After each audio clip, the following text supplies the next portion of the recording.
Randy. Yes. Welcome in. Thank you. I'm looking forward to talking it over with you. We always start at the very beginning in our conversations. Born on May 8th, 1964. Tell me about your parents and your childhood memories and your family. Yeah, my childhood was a little bit different. My mom was about, I think, 14 years younger than my dad. So my dad had me when he was 50. Wow, Yeah, that would be extreme in 2024 as we sit here. Back in 64, that had to be. It was, let's just say my mom's parents really weren't accepting of it. But you know what? My dad was awesome. He had his issues, of course, but I never felt like it fit. Whatever age I was, I never felt like he couldn't do things that I wanted him to do, right? Yeah.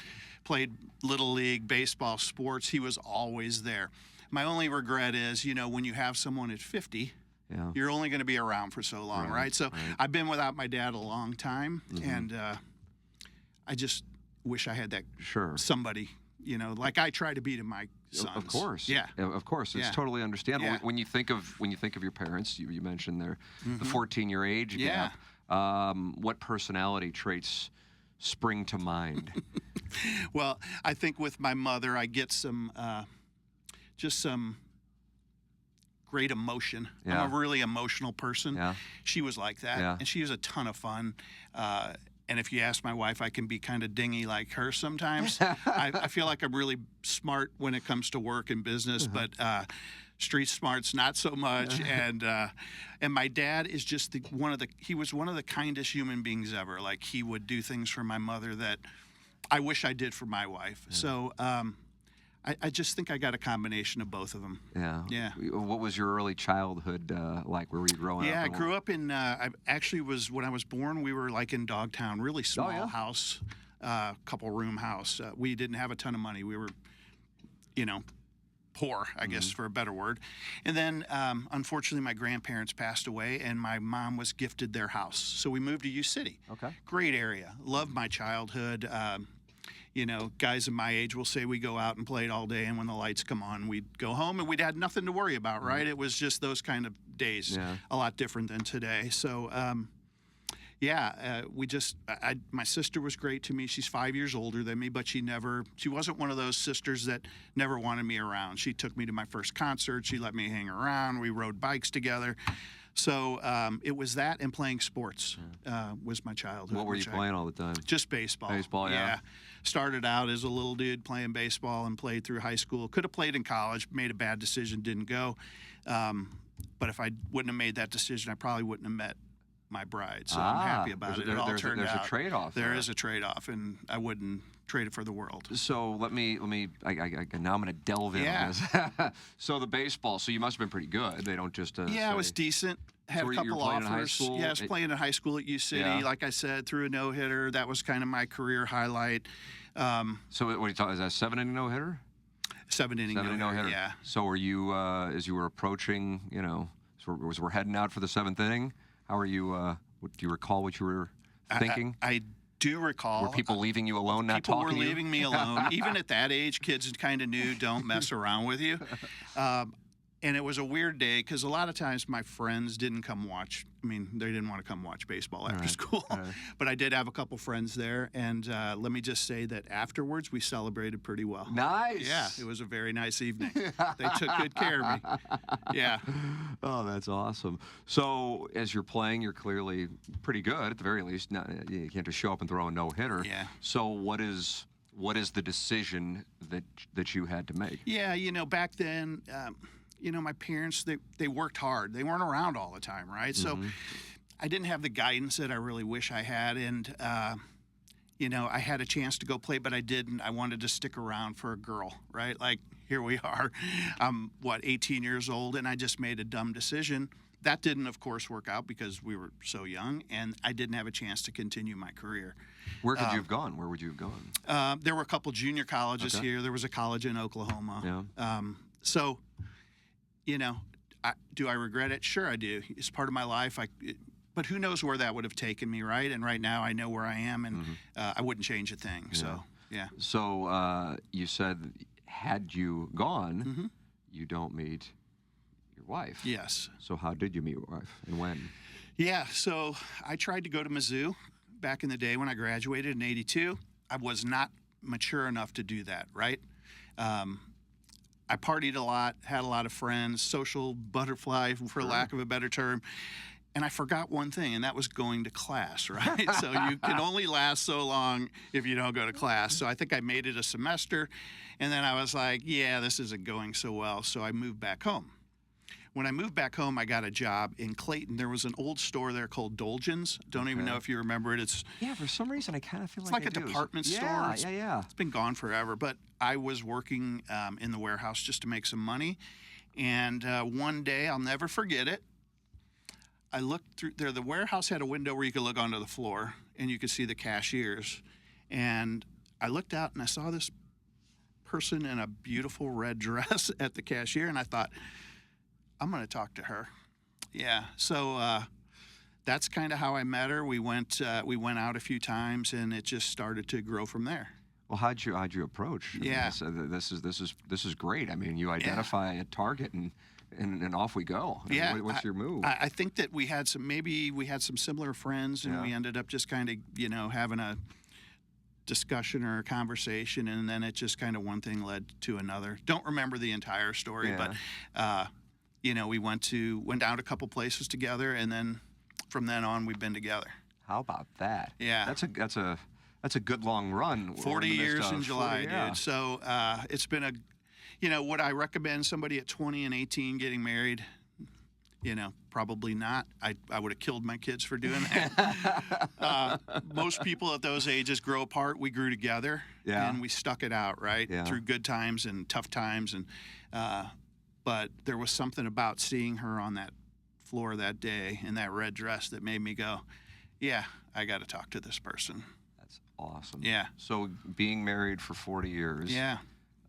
What would you say? You said you stick it out. You grew together, not apart. Yeah. What would you say when you look back on the success of your marriage has been key?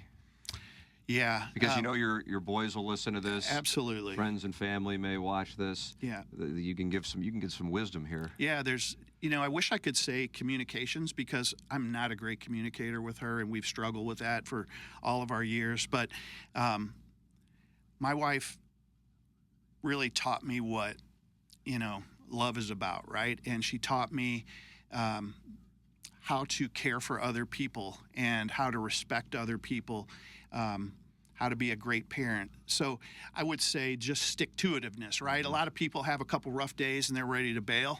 You can't do that. You got to just kind of at some point have a conversation, work it out, and then continue to move forward. I think we bring the best out of each other. And her probably more than me, but it's just that don't give up.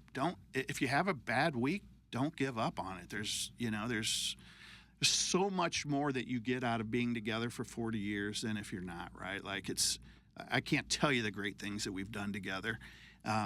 So stick with it and don't.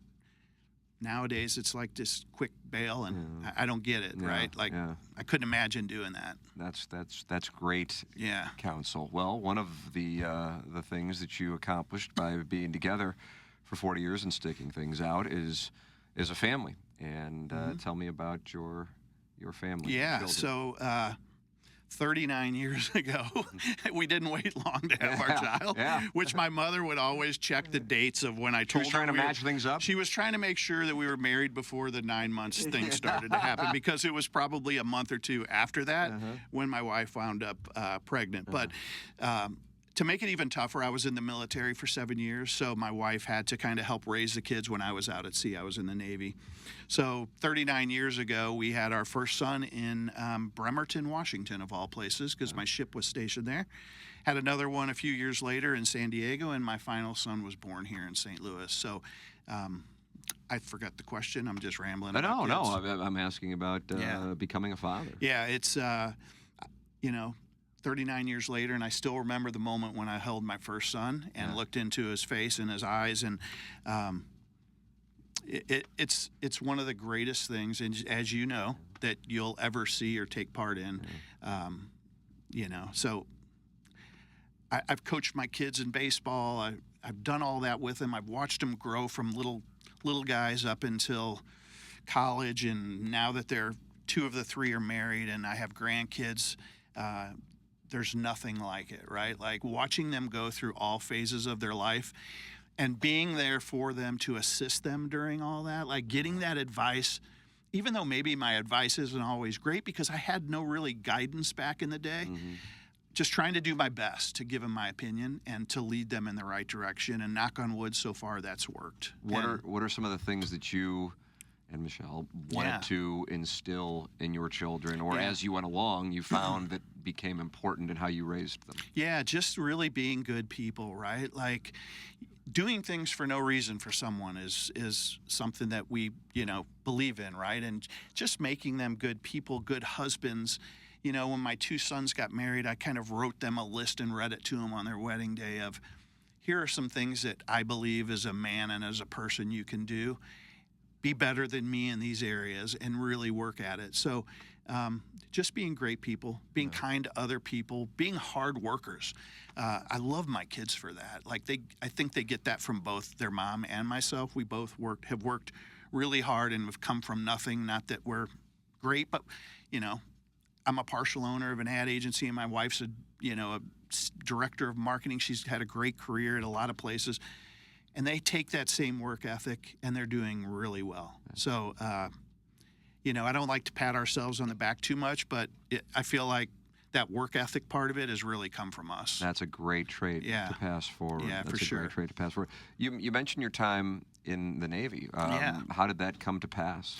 Yeah, so, we talked about being young and immature. I had the job at Dolgen's. Going out every night, waking up the next day feeling like crap, right? So, and I know my kids will watch this. They've been there and they know my life, most of it. One day I woke up and I was like, I'm not doing anything. I got to figure my stuff out, right? Yeah. And I went and talked to a recruiter, and next thing you know, I was signed up and ready to go. And I needed that discipline in my life to get me to where I am today. And I couldn't. Some people have maybe bad experiences in the military. I couldn't have had a better experience. It did exactly what I needed for, changed the entire way that I believed in life and the person that I am, and taught me responsibility.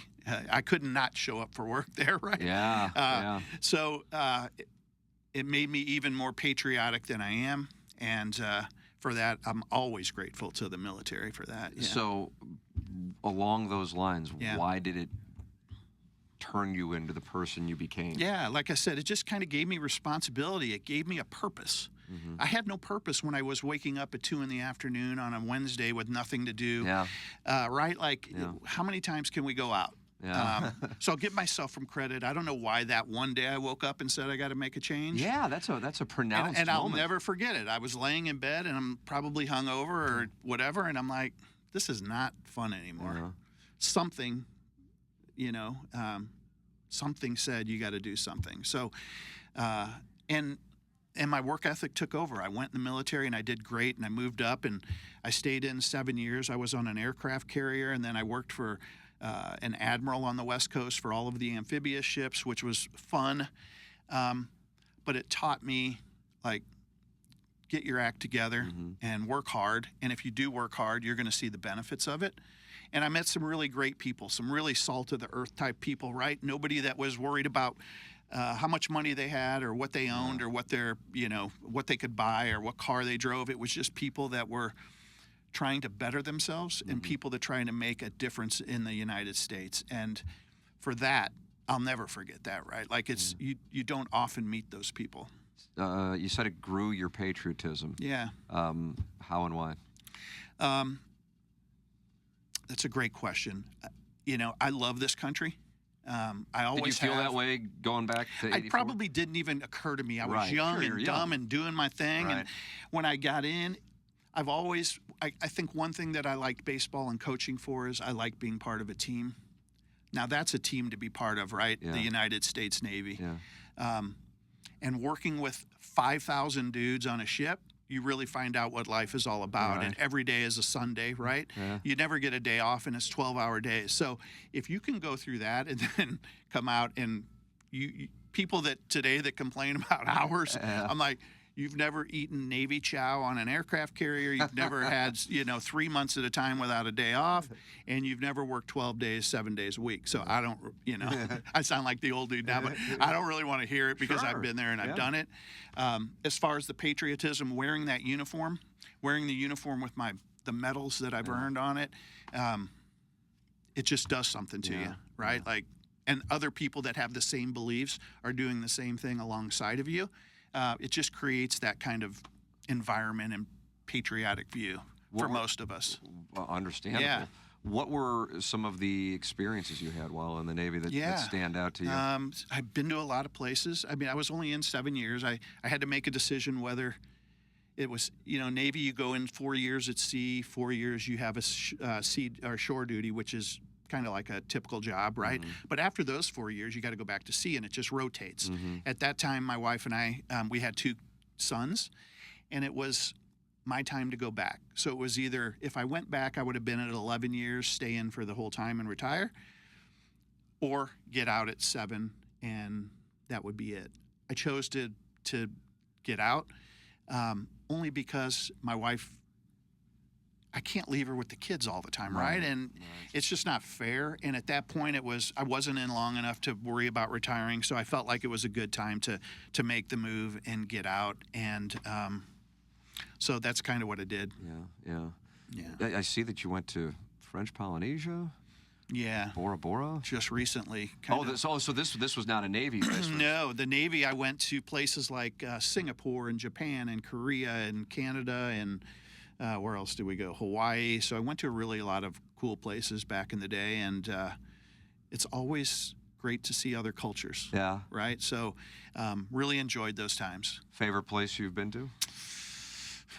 I'm a history nut, so going to Japan and going back to like Nagasaki and Hiroshima were really touching to me. I felt a little weird about being in those places. It's such sacred ground, but to this day, I still read, probably drives Shelley crazy, history books and World War II, Navy books and all that great stuff. But being there was pretty cool. Yeah, I would imagine that's super powerful. So you come back and then you decide to go to school. Mm-hmm. Am I correct? Yeah, well, we got out and we trying to find a job, found a good job that had education benefits for me. I was working at a company called Lewis London in St. Louis. It was an ad agency, about 50 people, relatively new, and they offered these education benefits. And one thing that I did want to pass on to my kids was I couldn't get on them about going to college if I didn't have a college degree myself, right? I just felt like you can't do that, right? So they're going to call me on it. Yeah. So both my wife and myself went back at night. Thank God for her parents who would help watch the boys. It was at Lindenwood. They had a great program for adults in the evening. We went back. It took me a few years, but we stuck to it and graduated summa cum laude from Lindenwood. And, I'm proud of myself for that. I'm proud of my wife for that. It's a lot. Working full-time, 3 boys, school, making time for it. So, and then when it came time for them to make their college decisions, there was never any question of, well, Dad didn't do it, so do I really need to do this? Right. And I could give some advice on that. So, there's credibility when you got that. Yeah. I see this as you went along in your career, you begin working with your advertising agency, but then ascend to the point of being a partner. What was that journey? Like? That was, it was awesome, right? So I've worked at just a few agencies, always here in St. Louis, small agencies, big agencies. I left a small agency to go to a larger one, but I'm really great friends with one of the partners there. And we swore we'd work together again. Just so happens, I always believe, my wife probably hates or gets tired of hearing me say this, but things happen for a reason. I truly believe that. I was at a place I wasn't really happy, and so my wife was like, if you're not happy, just leave. Give them notice, leave, and we'll find something better that makes you happy. So I respect the hell out of her for being able to support me through that. So I did that, and maybe a month and a half later, I get a text from my old boss, who's the partner of this smaller agency here in St. Louis, and he's like, hey, I think we can work together again if you're up for it. I had let them know that I had left the other job, and whoever was in that position has left. I came back. Everything has been awesome since. I've been back there 10 years now. A couple years ago, they extended me the offer of partnership. So, who knew that a kid from U City with came from nothing is able to work hard. And when people ask me, like, I interview a lot of people that are just graduating from marketing, like, what is the secret to it? Work your ass off. Yeah. When they say give 100%, give 120 and make a difference and make people notice you. And if you do that, I promise you're going to get somewhere, right? Like, that's all it takes. Yeah. There's no secret. Yeah. Be smart, but just work hard. Yeah.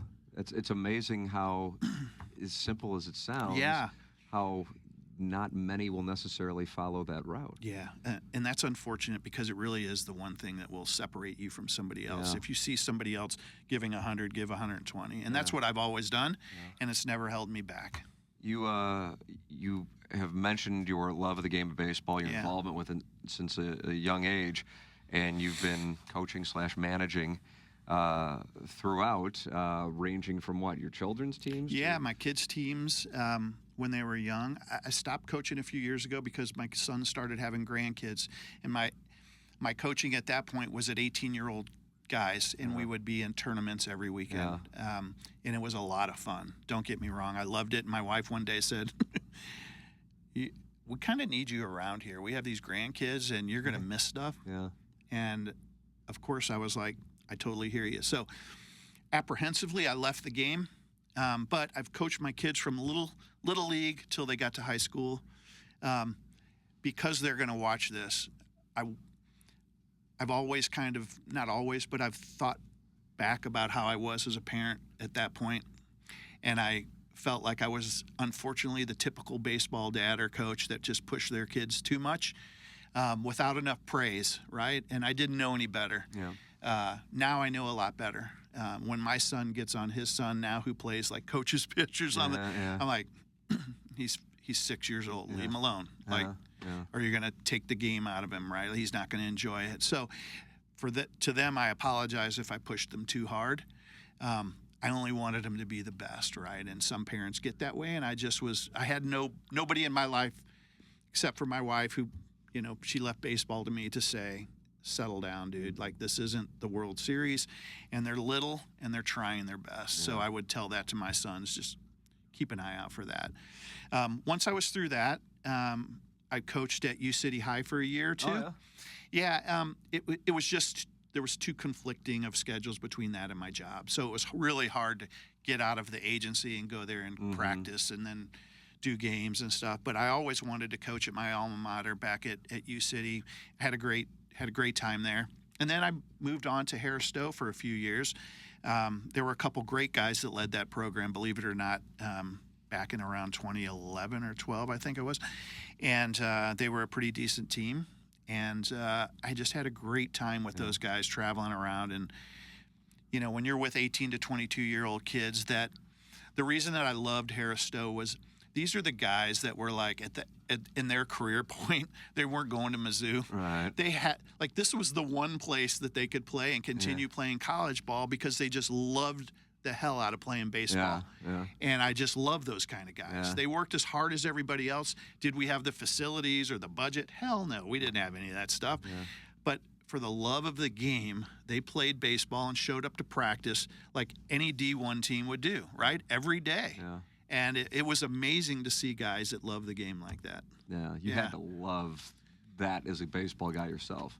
Loved it. Yeah. But more respect to those guys for showing up to Harris Stowe before they had the nicer field now, right? And just giving it anything they had like a D1 player. Yeah. Like, our schedule wasn't much different from them. We practiced every day. We practiced in the fall. We did all the off-season stuff and training and lifting and all that great stuff, just on a much smaller scale. Yeah. That's awesome. Yeah. That's super cool. It was great. You are a baseball fan to this day. Yes. And you find the game has changed a little too much tinkering? Yeah, We talking at the major league level or across the board? We're talking probably across the board. A couple things at the lower levels. The one thing that bugs me at the lower levels, and maybe this is just my generation, but the taunting, just the negativity between teams. I feel like there's no respect anymore. Oh, is that right? Really? Yeah, especially in college. I watched a thing on social media a few months ago. This college catcher, he tags a guy out at the plate, and it's a baseball play, and he was like in the guy's face and just almost caused a brawl between the two teams. I've always loved the respect in baseball, but I feel like that's kind of going away. It's more about me. Like, let me hit a home run and throw my bat 20 feet and do all this craziness. Why not just act like you've been there? Yeah. And I get that it's a totally different generation. I'm not saying everybody has my beliefs. And I get younger kids should feel like that's the enjoyment of the game. I get that. But I think it's going a little bit too far. And in the major leagues, for instance, the other day, Ollie pulls out, who was it, after 50-something pitches. I'm like, these guys are professional athletes. Let them be professional athletes, right? He could have maybe worked out. He might not have gotten out of the jam, but it's 54 pitches. Let the guy go. He's done this his whole life. And maybe down the road it'll benefit your team. So there's just a lot of things, bigger bases, bigger bases. Shifts, all that stuff. I'm just like, let's just play the game, and the other thing to complain about, the 3-run homer or nothing bugs me, right? Like, give me the Cardinals of the Vince Colemans. Yeah. Yes, let's bunt some guys over. Let's hit and run. Let's steal some bases. Did you manage that way? Did you? I did. Yeah, absolutely. Was it effective? Because it puts pressure on the other team to execute to stop At that. my age, it was effective because a lot of kids weren't ready for certain situations, and they would make mistakes. And that's what could win a tight game. Yes. Personally, I feel like in the major leagues, there's a lot more mistakes that are made because I just don't know if the fundamentals are as focused on as they have been in the past. I see a lot of guys making mistakes that I feel like they should make plays. Maybe just me, but I always coach that way because it's fun. Yeah. My wife and I, we go to the game and I sit there for 6 innings and the Cardinals have 3 hits and they've struck out, 9 times at that point. And it's like, what's going on here? Like, I don't know. It's hard. To be honest, it's harder to watch a game from start to finish than it's ever been for me. A lot of people share your opinion. Right? Yeah, so I try to watch because I just love it. And but my wife always tells me, stop watching if you're going to complain. I'm like, you're right. I probably should. It's a valid point. That's right. That's right. Speaking of baseball and the changes in baseball, you have some wonderful answers here with regard to how do you feel the world has changed in your lifetime, what has changed for the better, and what has changed for the worse. You have, some really in-depth answers. So I can refresh your memory with regard to your answers. Number 1, technology. Innovations like the internet, computers, smartphones, and digital technology have connected the world and put vast information at our fingertips.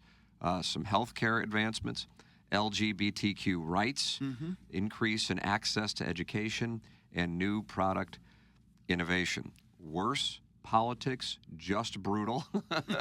Negativity across the country, social media, misinformation, moral decay of our nation, breakdown of the family unit, and then, as we tended to, baseball, too much tinkering.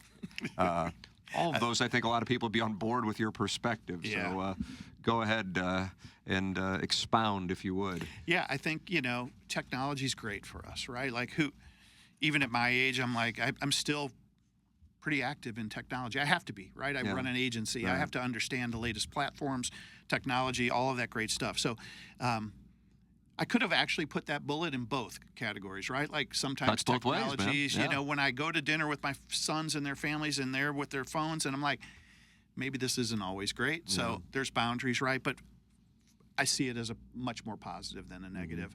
So I love that fact. I love that when my son and I are having a conversation, if we don't know the answer, he'll look it up right there. We get the answer. Like, when I was a kid, my son said, how did you call each other? I'm like, we went home and called, or we went to a payphone. Like, that was it. So being able to have this info is awesome.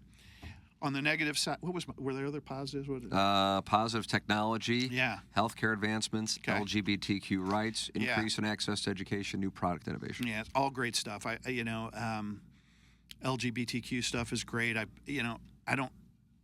look at a person for who they are, right? I could care less what they, if they want to love somebody of the same, I don't care. It doesn't matter to me. So I think the world is becoming a little more accepting. There, of course, there's, just like racial issues, there's always some things that, are it's going to take some time to work out, but I think we're maybe on the right track. As far as negatives, I would say because I served my country for 7 years and did it so proudly, I feel like our country's almost like a laughingstock now, right? Like our politics are so divisive, right?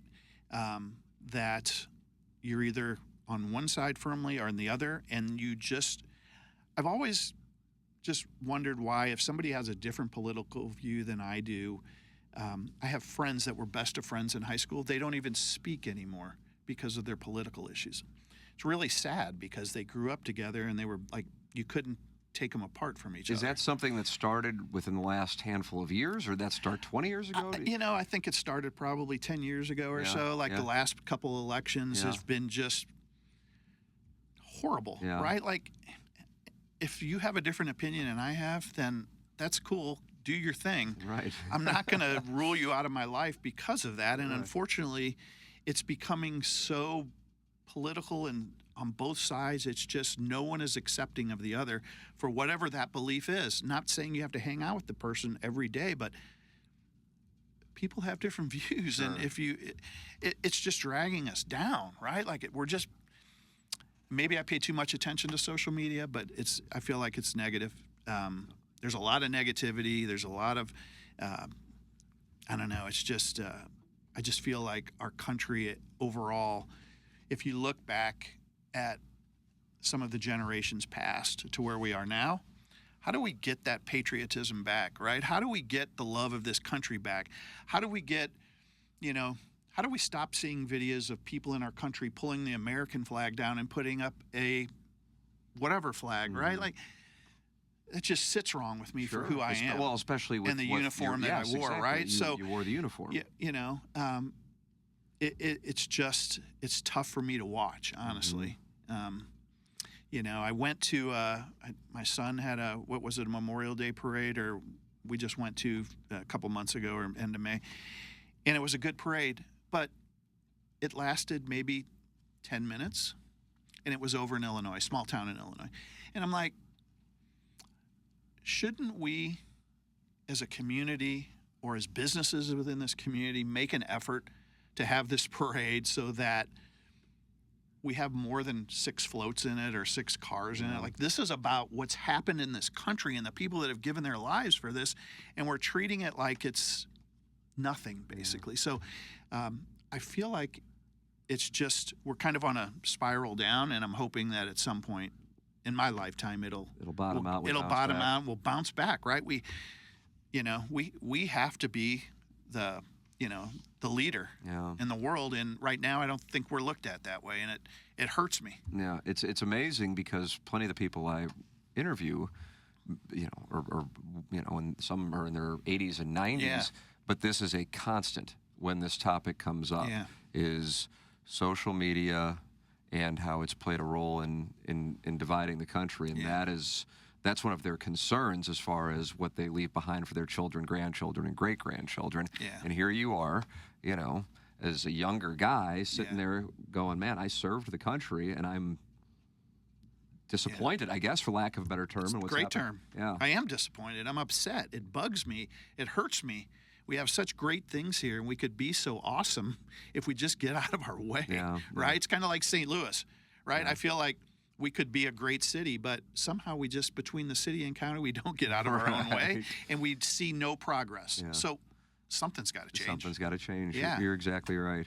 What do you look back at as moments or the moment for your family every year that you would consider to be the cherished family traditions? Yeah. I think there's a couple of them. One in here I put on there, but one I probably left off. Thanksgiving is always huge. We have it at our house every year.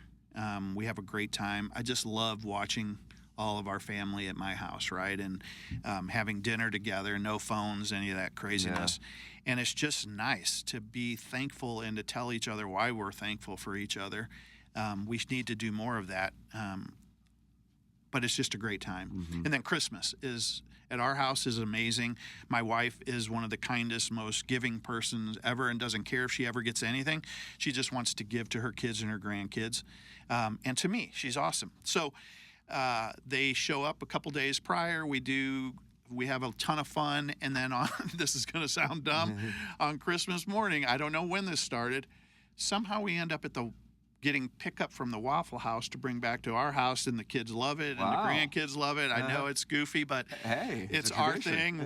My sons and I, we enjoy going down and getting it and just having breakfast together. And then the best thing about that day is watching my grandkids open their gifts, because their faces when they see the presents is just priceless. Yeah. And they have so many gifts from my wife. I feel like they need halftime to open it because they get tired of opening gifts. But those two things at my house, and the 4th of July. Yeah. Oh, 4th of July. 4th of July is huge. We have a band in our cul-de-sac that we kind of organize, and I'm lucky enough we have a pool at our house. So we do a lot of swimming. Everybody comes home. We have parties, and it's just, we do fireworks, and it's just a blast. Oh, that's and, awesome.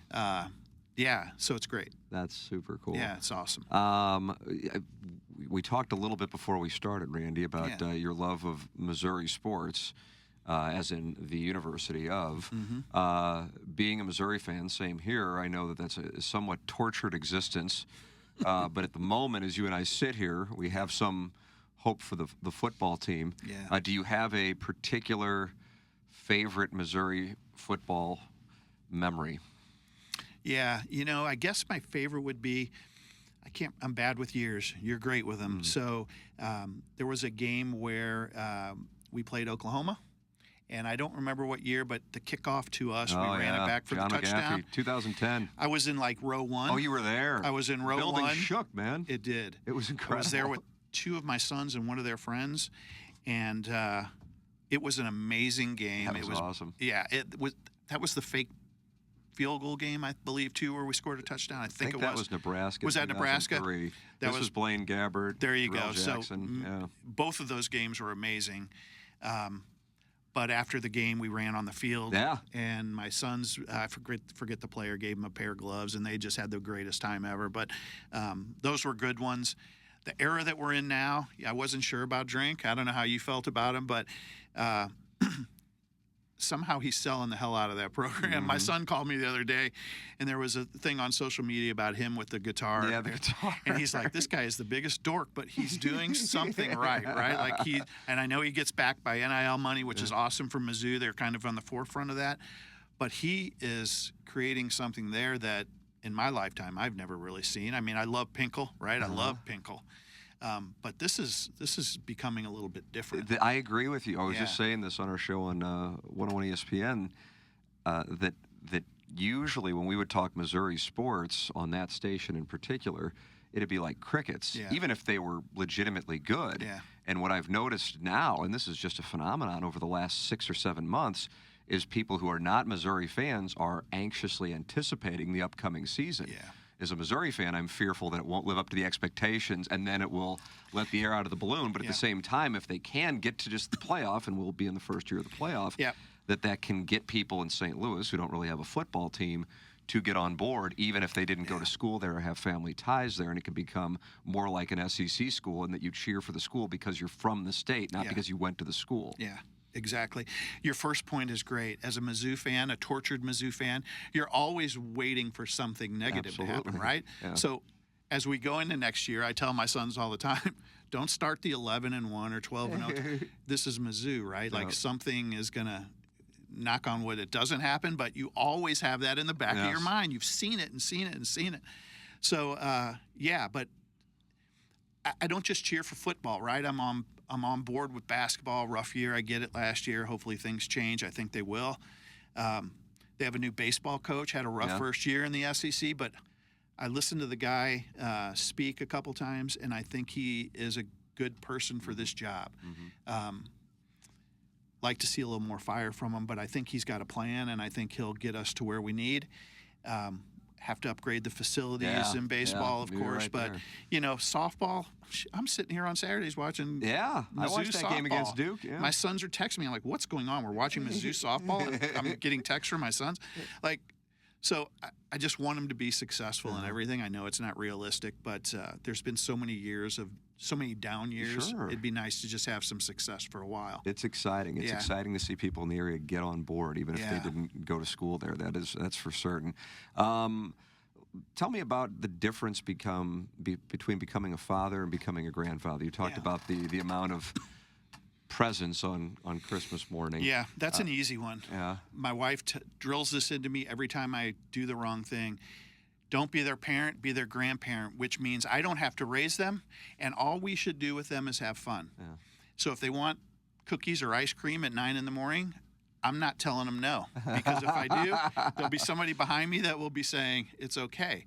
We can do this for them, right? So we just spent last week with my two oldest 6-year-old grandkids, and we took them down to Silver Dollar City. They loved it. We had a great time, and they did some water parks and stuff. But just having fun with them, right? Like, there's so much pressure in raising kids, these days, that when I have them, I don't have to worry about that. And if I do start to say, try to, do whatever, my wife's always there to say, you're their papa.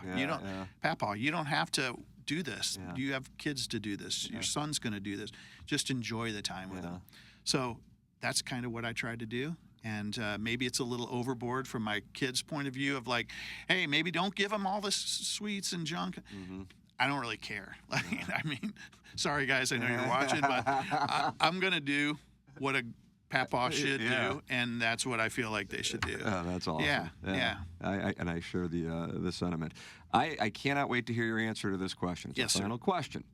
What do you know now about living a happy and successful life that you didn't know when you were 20? Yeah, that's an easy one for me.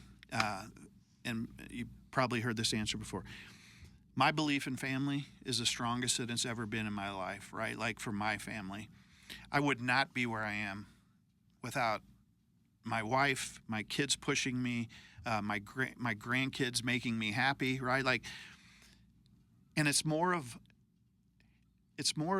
than just, in my life growing up, I wanted fancy things. I wanted to drive the whatever type car and all these materialistic things. And my kids will watch this and they'll say, Dad, you still like, doing those kind of things, which I do. But what they don't understand is in the back of my head, yes, I should have some fun and enjoy going to Bora Bora with my wife, right? And doing whatever and driving the car that I want to drive.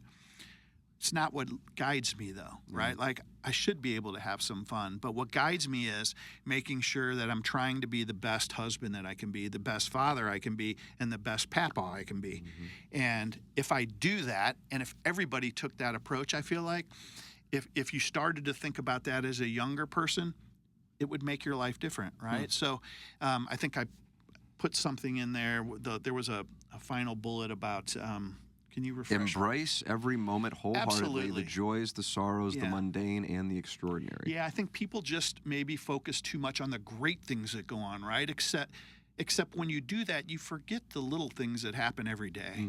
And, when I sit in my living room or we're in Branson and I watch the face of my grandchild on this whatever ride he's on, and he's just got this great expression on his face, like, that's a small thing, but it just makes your entire day. So no matter where you are or what you're doing, notice the things around you, because when you're my age, and it goes by so fast. So don't worry about all the materialistic things. Worry about being a great person. And if you're a husband or wife, worry about that. Worry about your family. Worry about taking care of them. And don't worry about all the stuff that you can get surrounded by. And take in every day. I know it sounds cliche, but it really is. It's a good thing to live by. you have a great deal of wisdom for what I would consider to be a young man, especially in the SoundStory studios here. Yeah, well, I appreciate that. Well, I'll tell you a quick story. When my sons gave me this, I was like, dudes, I'm not planning on going anywhere for a while. They were a little miffed at me because I didn't like jump up and down. And then I thought, I took a couple days and I was thinking about it. And I thought, they just really want to hear what I have to say. Yeah, they're that's not what it really is. saying, Right. oh my God, this is the, you know. Yeah, and, some and people I kinda, take it in a morbid way when in reality, you know, it's not geared. It's just been kind of portrayed, I guess, as like, you know, you got to be in your 80s or 90s, and that's just not it. And that's kind of how I took it. And I was like, what do you guys know that I don't know? Because I still got plenty of stuff to do. I saw Born in '64, and I'm like, oh, do we have an illness situation? No, everything's good. Knock on wood. But then I started reading everything you wrote, and I'm like, oh man, I get why his sons want him in here because this guy's got some wisdom, you know, well, I and appreciate perspective that. for real. I hope so. Yeah, oh, absolutely, Yeah. and just really like I guess a real healthy perspective. You know, like write books or something. Oh, jeez. No time for that. I'm in Branson for a week. Yeah, exactly. Randy, this has been a pleasure. I've really enjoyed it. Thank you so much. Absolutely. Thank you so much, too. I appreciate everything. Absolutely, man.